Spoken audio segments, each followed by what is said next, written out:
नमस्कार दोस्तों, एक्सीलेंट 2.0 में आपका हार्दिक स्वागत और अभिनंदन करते हैं।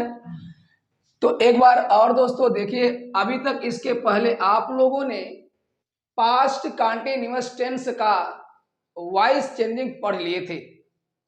पास्ट कॉन्टिन्यूअस टेंस का वॉइस चेंजिंग। तो आज हम प्रारंभ करने वाले हैं पास्ट परफेक्ट टेंस का वॉइस चेंजिंग। अब पास्ट परफेक्ट टेंस होता कैसे है? In which way you know that the sentence belongs to past continuous tense?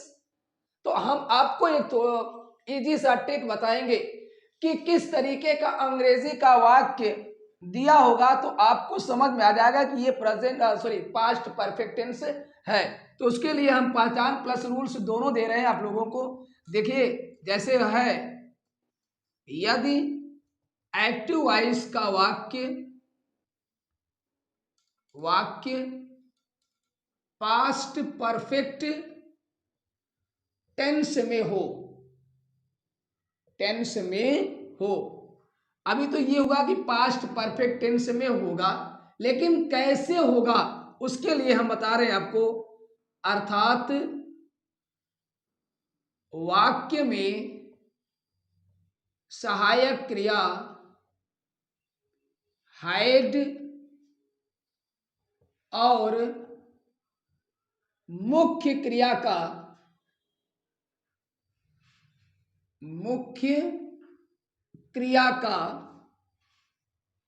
Third form दिया हो, तो करते क्या है?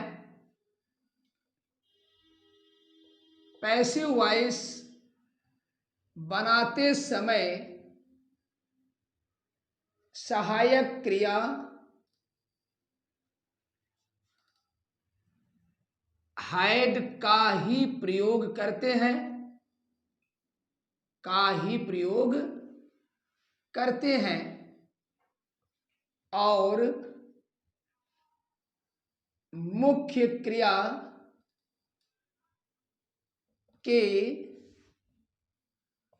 थर्ड फॉर्म से पहले बीन लगा देते हैं। ये आपका यहां तक तो आपका पहचान हुआ। यहां तक आपका पहचान हो गया कि यदि एक्टिव वॉइस का वाक्य पास्ट परफेक्ट टेंस में हो, अर्थात वाक्य में सहायक क्रिया हैड और मुख्य क्रिया का थर्ड फॉर्म हो। अब यहां से इसका आपका नियम होता है कि कैसे बदलेंगे। पैसिव वॉइस बनाते समय सहायक क्रिया हैड का ही प्रयोग करते हैं और मुख्य क्रिया के थर्ड फॉर्म से पहले बीन लगा देते हैं। तो देखिएगा, अफर्मेटिव में हर एक टेंस की तरह इस टेंस में अफर्मेटिव का एक्टिव और पैसिव दोनों फार्मूला देख लें। अगर एक्टिव वॉइस का वाक्य इस क्रम में होता है, subject plus helping verb had plus verb third form plus object. अगर इस क्रम में आपका एक्टिव वॉइस है तो हम इसका जब पैसिव बनाएंगे तो किस क्रम में जाएगा बेटा? पैसिव सब्जेक्ट मीन्स जो एक्टिव का ऑब्जेक्ट है वो सब्जेक्ट का स्थान पर आएगा तो पैसिव का सब्जेक्ट हो जाएगा। प्लस हेल्पिंग वर्ब के रूप में आपको हैड का ही प्रयोग करना है, प्लस ये वर्ब का थर्ड फॉर्म जो कहते हो आएगा, बट इसके पहले आपको यूज कर देना है been plus verbs third form plus by plus passive object. ये आपका पैसिव का फार्मूला हुआ। अगर इस क्रम में एक्टिव है तो उसका पैसिव इस तरीके से बनेगा। तो देखिए, वाक्य हम देखते हैं। आज वाक्य क्या है?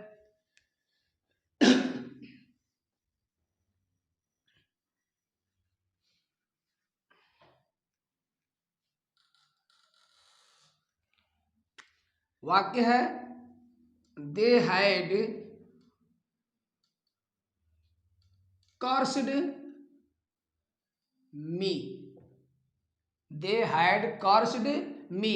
दे मीन्स बेटा subject, had means helping verb, cursed means verb का third form, me means object. देखिएगा इसी क्रम में है ना, subject, helping verb had, helping verb had, verb third form cursed, अब वर्ब का थर्ड फॉर्म हुआ मी, ऑब्जेक्ट है। अब इसका जब पैसो बनाएंगे तो मी को अब सब्जेक्ट बना लेंगे आई, क्योंकि मी जब सब्जेक्ट का स्थान पर आएगा तो सब्जेक्टिव केस होगा और मी का सब्जेक्टिव केस होता है आई। जैसा कि हम जानते हैं in past perfect tense there is only one helping verb that is had, both of the subject either singular और प्लूरल। दोनों कर्ताओं के साथ एकमात्र सहायक क्रिया का प्रयोग पास्ट परफेक्ट टेंस में होता है, चाहे वह एक वचन का कर्ता हो या बहुवचन का कर्ता हो। दोनों वचन के कर्ताओं के साथ हम एकमात्र सहायक क्रिया का प्रयोग करते हैं। आई हैड, आपका थर्ड फॉर्म है, ऑलरेडी थर्ड फॉर्म है तो बीन लगा करके कॉर्स्ड को ज्यों का त्यों उतार दीजिए, कॉर्स्ड बाई। दे यहाँ पर सब्जेक्ट है सब्जेक्टिव केस में, इसको जब ऑब्जेक्टिव के स्थान ले जाएंगे तो ऑब्जेक्टिव केस में हो जाएगा और देम का ऑब्जेक्टिव केस होता है them. I had been cursed by them, ये हुआ। एक और वाक्य देखें, he had punished you, he had punished you, वह आप लोगों को दंडित किया था या वह आपको दंडित किया था। यहां पर भी सब्जेक्ट ही had, helping verb, punished verb का third form you, object. You को आप सब्जेक्ट बना लें तो क्या हो जाएगा यू। जैसा हमने बताया ना, एक वचन करता हो फिर भी हैड और बहुवचन करता हो फिर भी हैड पास्ट परफेक्ट टेंस में यूज किया जाता है, तो हो जाएगा यू हैड बीन पनिश्ड। ये ऑलरेडी थर्ड फॉर्म में है तो थर्ड फॉर्म खोजने की आवश्यकता नहीं है, पनिश का जो कहते हो जाएगा बाय लगा करके हिम।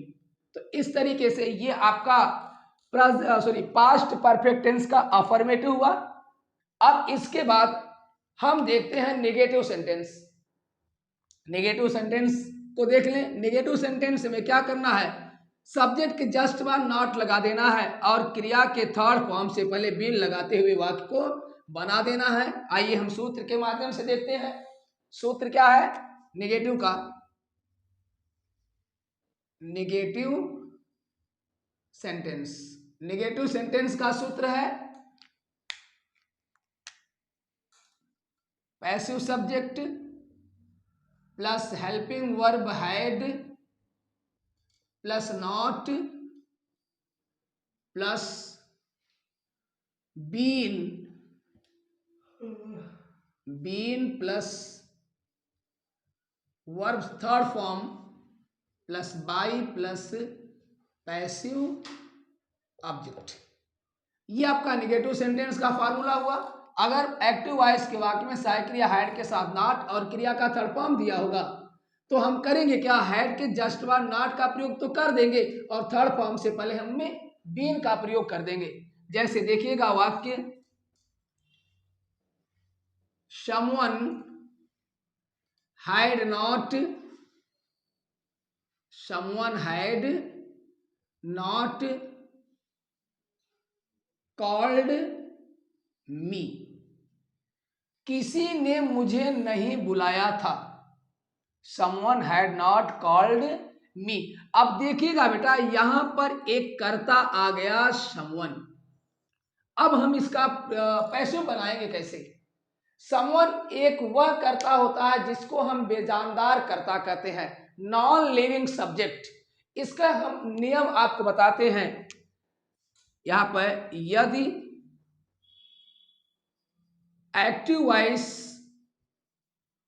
के वाक्य में नॉन लिविंग सब्जेक्ट हो, नॉन लिविंग सब्जेक्ट हो तो पैसिव वॉइस बनाते समय, पैसिव वॉइस बनाते समय सब्जेक्ट को हटा देते हैं, अर्थात बाई प्लस पैसिव ऑब्जेक्ट का प्रयोग नहीं करते हैं, बाई प्लस पैसिव ऑब्जेक्ट का प्रयोग नहीं करते हैं। ओके, अब इन कैसे हम जानेंगे कि ये कर्ता आपके नॉन लिविंग सब्जेक्ट हैं? कौन कौन से कर्ता हैं? समवन, एनीवन, समबडी, एनीबडी या everyone, everyone, anybody, anybody, the police, people, ये सभी क्या है? नॉन लिविंग सब्जेक्ट है। जब नॉन लिविंग सब्जेक्ट किसी एक्टिव वॉइस के वाक्य में होते हैं, बेटा ये नोट है, ये हर एक टेंस में लागू होगा, चाहे वह प्रेजेंट का इंडेफिनिट हो, कंटीन्यूअस हो, परफेक्ट हो, एनीवे चाहे जिस टेंस में हो, ये नियम सारे टेंस में लागू रहेगा कि अगर बेजानदार कर्ता एक्टिव वॉइस में कर्ता का कार्य करता है तो ऐसी स्थिति में हम बाई प्लस ऑब्जेक्ट का प्रयोग नहीं करते हैं।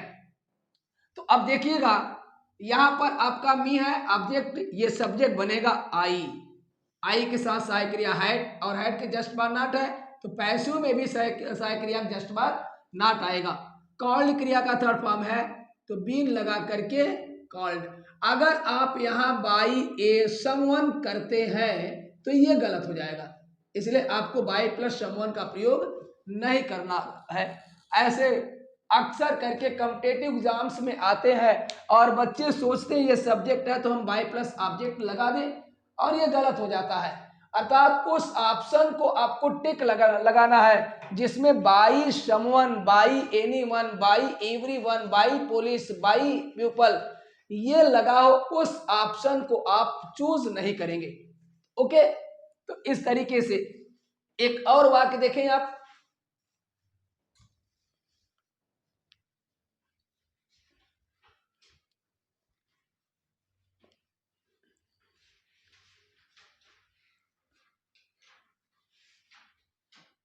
एक और वाक्य है उसको देख लीजिएगा। जैसे कह दिया जाए none had invited you, none had invited you.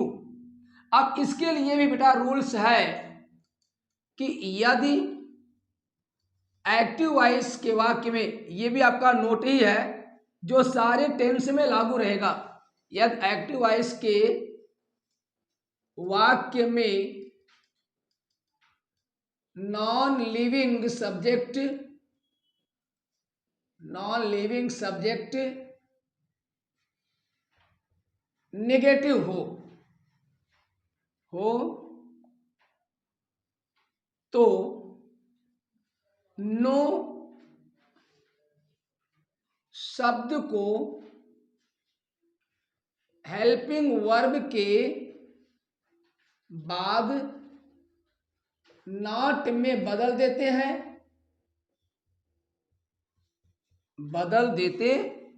हैं, और वन से संबंधित